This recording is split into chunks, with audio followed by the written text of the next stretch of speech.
So we go around the edge of this thing with a little bit of glue, not going into the artwork if we can help it.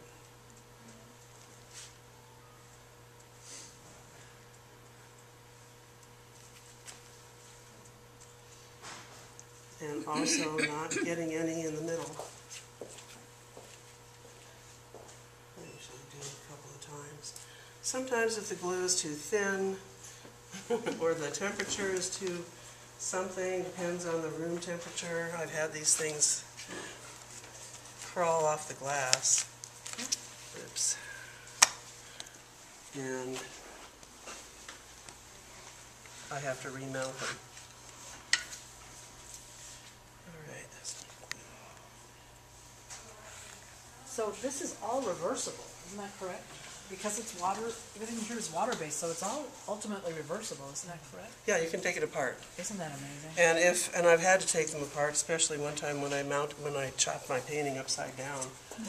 It was not a happy time at all. Okay, and then since I have the space, I'll turn this right.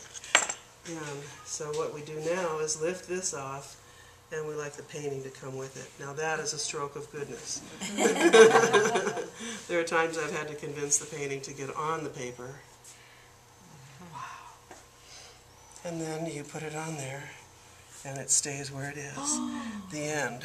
Except for one last thing. One last little thing, and that would be to take a piece of paper,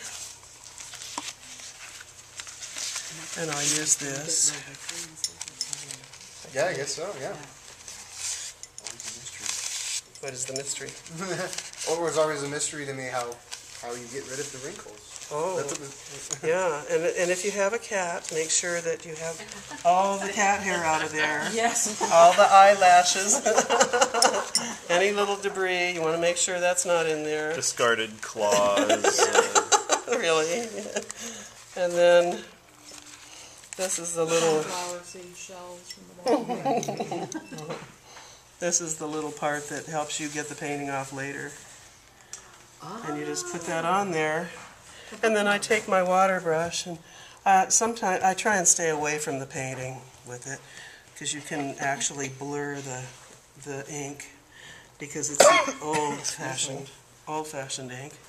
But you can see that that's going to be fine. Wow.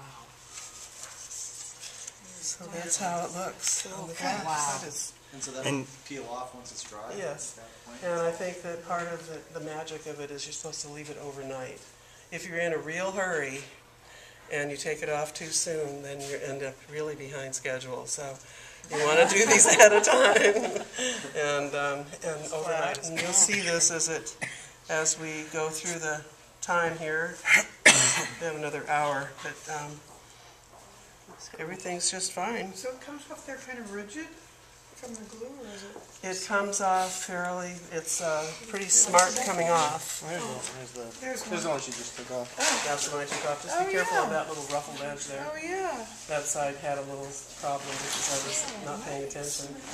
But I would take a piece of invisible tape and probably just tape that in the back and it'll be fine. And then just when you mat it, you just cover all. Yeah, so it won't show. Basically 2 pieces of rice paper that you're laminating.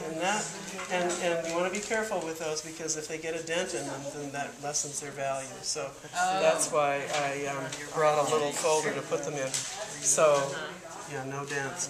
And this comes right off the back, she says. There. So you would store that flat until you want to frame it in something. I would store it in something like this, handy little container. And then it'll stay nice and flat. I am just thrilled. I have a bunch of work I want to wet melt now. Isn't that fun? Isn't it fun once you get it? I was so intimidated because I thought, oh gosh, the ink will run or the tear. How do you do that? And will it really get the wrinkles out? And it's easy. It's not that hard. Or you make it look easy. It's not that hard, and this is the glue. So, and I like to be near a sink so that I can rinse out these sponges as I go each time. And so that the next time I lay a piece down, I don't have any glue.